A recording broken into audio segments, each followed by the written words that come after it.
Good morning, students. We were discussing about spectroscopy. The topics covered is definition of spectroscopy, characteristics of electromagnetic radiation, definition of the terms wavelength, frequency, wave number, energy of the radiation.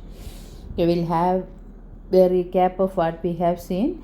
Spectroscopy, it is a study of interaction of electromagnetic radiation with matter. That matter can be atom or molecules or ion. Okay, the instrument used to measure this interaction is known as spectrometer or spectrophotometer. The interactions are represented as a graph obtained by plotting either absorbance or transmittance of the radiation as a function of wavelength, frequency or wave number. So that graphical representation is known as spectrum. Then electromagnetic radiation, interaction of electromagnetic radiation with matter. Electromagnetic radiation means what? It's a form of energy traveling with a constant velocity. What is its importance is it contains electrical field and magnetic field which are perpendicular to each other and perpendicular to the direction of the propagation. You can see in this diagram, the left hand side diagram, it has the blue one. If you take it as the magnetic field, blue one is the electric field, red one is the magnetic field. So they are perpendicular to each other, and the Z, that axis which is shown here, this is the direction of proportion. So all the three are mutually perpendicular to each other. See that diagram, X, Y and Z. So how it is moving, you can see. Okay, then this what is its important is it is actually electromagnetic radiation have particle nature also. Particle nature means what? Its energy is not continuous, it is in small packets. So that's small packets, we call it as photon, and it is given by E is equal to h nu, where h is Planck's constant and nu is the frequency. Okay.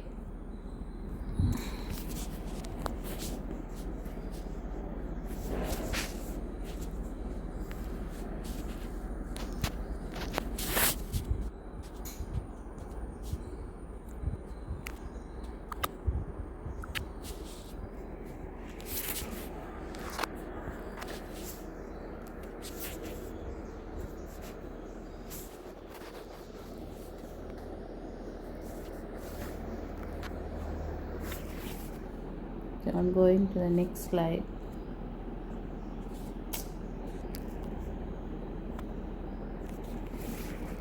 Let me go back and come. Okay, mobile is getting shut down now.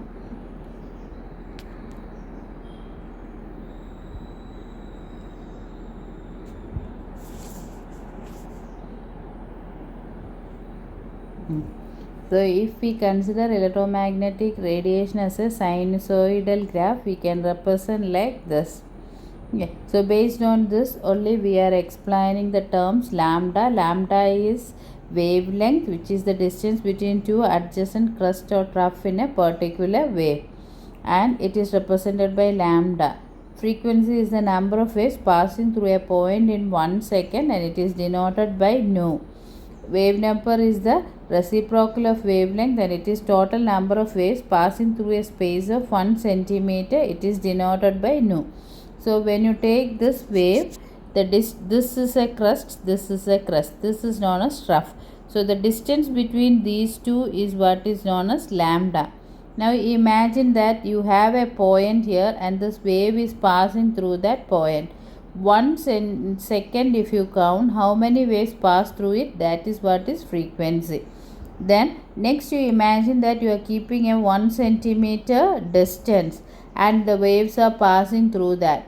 So how many waves have passed through this 1 centimeter in 1 second is what is known as nu by wave number. So whenever we used to define a wave, we used to represent either wave number, frequency or wave length. That is a wave electromagnetic radiation of 200 nanometer, electromagnetic radiation having 12,500 centimeter inverse wave number, or radiation having 12.5 mu as frequency. Like that only we used to define or represent one radiation. Okay. Then the arrangement of all types of electromagnetic radiation in the increasing order of the frequency.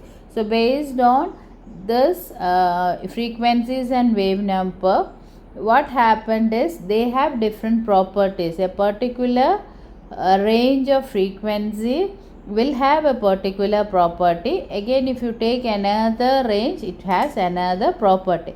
So based on that, the electromagnetic radiations are classified into different, starting from radio waves to gamma rays. Okay, so that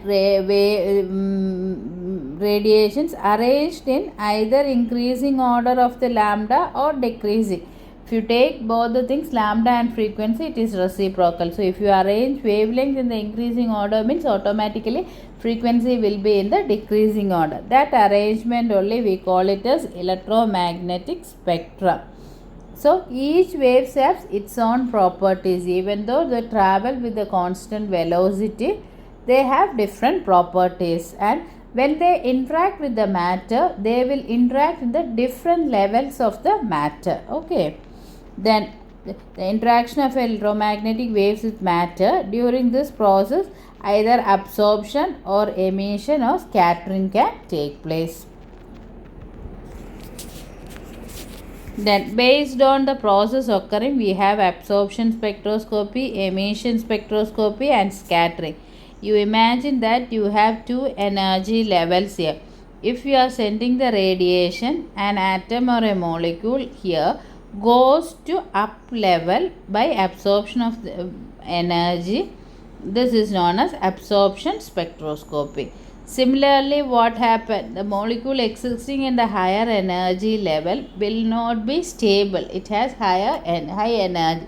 So what it will do is, it will come back to the normal energy level, releasing the excess energy in the form of radiation. This is what is known as emission. There is another one. What happened is, when you have a molecule here, the radiation will come here. Instead of absorbing it and going to the higher excited state, this will get scattered.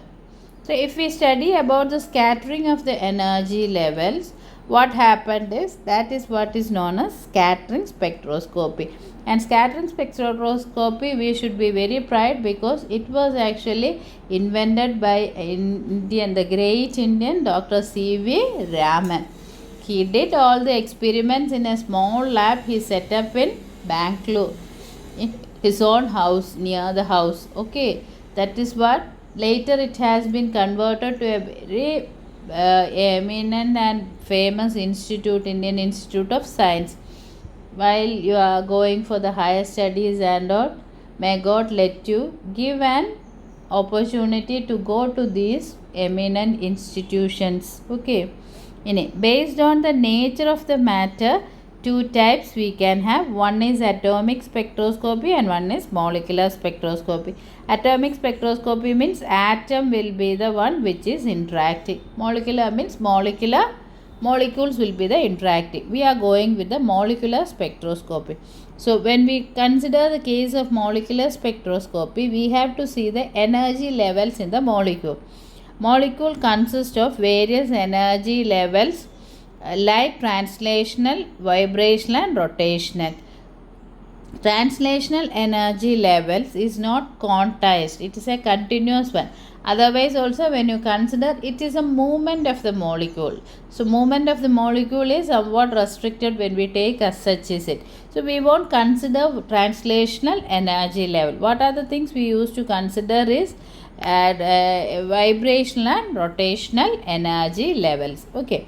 Then rotational energy level, the energy possessed by the molecule by virtue of a bodily rotation about an axis passing through its center of symmetry. See this molecule, it has a axis. Okay, this is a water molecule. See, it is moving. I think you can see it's rotating. See this direction, the bond is continuously rotating.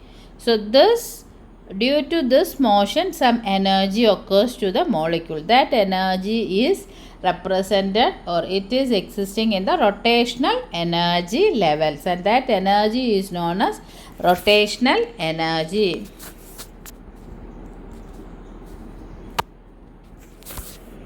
Slide is moving, sorry.